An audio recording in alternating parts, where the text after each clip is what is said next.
Hello everyone. In this video, we're going to be talking about homework problem 4, which lets us look at the photoelectric effect. And the problem asks, the work function for metallic cesium is 2.14 electron volts. Calculate the kinetic energy and the speed of the electrons ejected by light of wavelength 700 nanometer and 300 nanometer.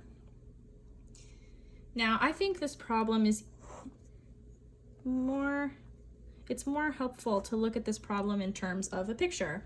And I have the 9th edition, but the figure number should be in Atkins. For me, it's 7.14 in Atkins.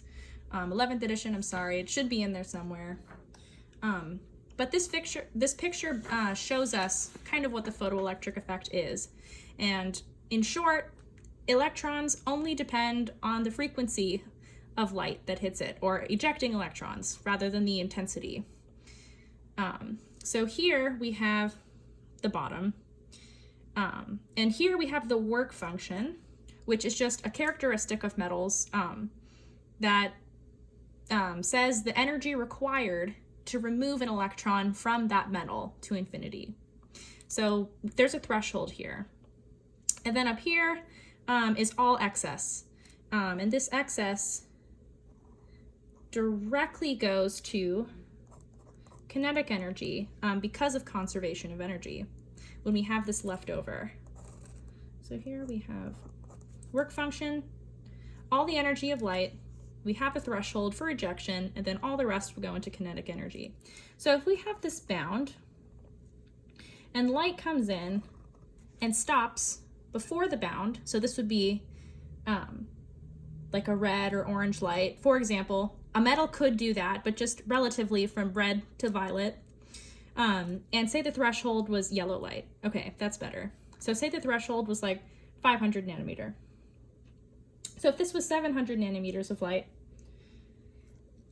this is HV, then the energy of light is less than the work function, and the electron isn't going to be ejected.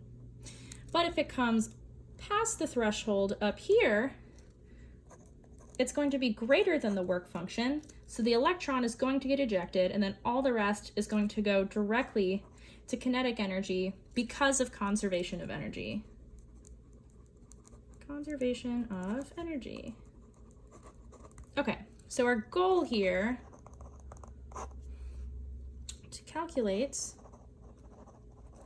the kinetic energy and velocity of electrons ejected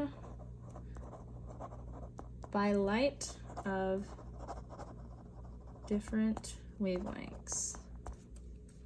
Okay, so we can start off with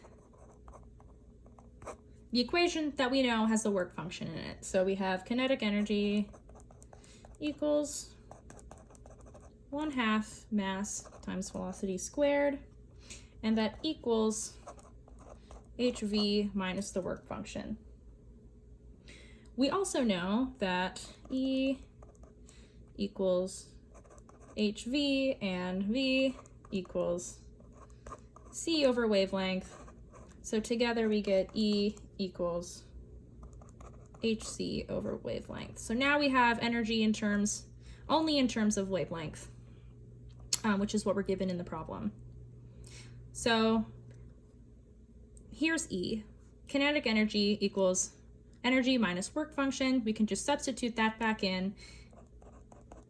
Kinetic energy equals HC over wavelength minus work function. So this is our function to find kinetic energy. And then we can just use the original kinetic energy formula, solve for V to get velocity. So when you rearrange that algebraically, we get velocity equals square root 2 times kinetic energy over mass of the electron. And we get the kinetic energy from this first step. So now we can go in to 700 nanometer and plug and chug. So we have kinetic energy equals H 6.626 times 10 to the minus 34 joules seconds times 3 times 10 to the 8 meters per second divided by 700 nanometer into meter. So 7 times 10 to the minus 7 meter minus the work function, which we need to convert from electron volts to joules, because here we can see seconds cancel, meters cancel. We need to subtract joules from joules.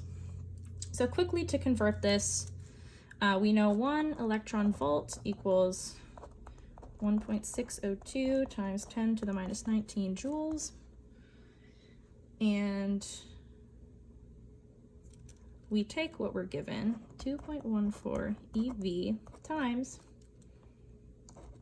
1.602 times 10 to the minus 19 joules divided by 1 EV, and we get 3.43 times 10 to the minus 19 joules. So this is the value we have to use for the work function. So we plug that in, 3.43 times 10 to the minus 19 joules, and we get negative 5.89 times 10 to the minus 20 joules.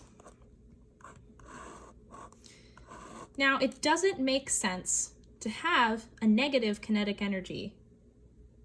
So here we can see that HV is less than 0, which means that 700 nanometer just isn't high enough energy to ionize the electrons. So because it's less than 0, we can conclude that V equals 0.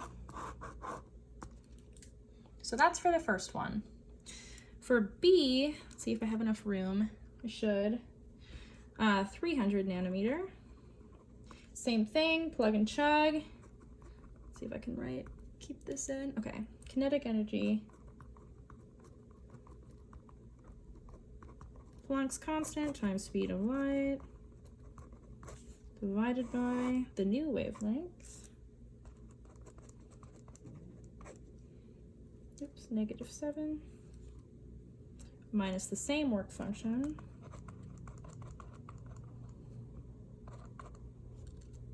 This gives us positive 3.19 times 10 to the minus 19 joules. Now this number is positive, so we know that HV is greater than 0, which means that the electron has been ionized, and we can now use this value to calculate the speed at which it's going. Maybe I can do this, well, let's try this. Okay, it's a little more room. Okay, so plugging in with this velocity equation now, we have V equals square root 2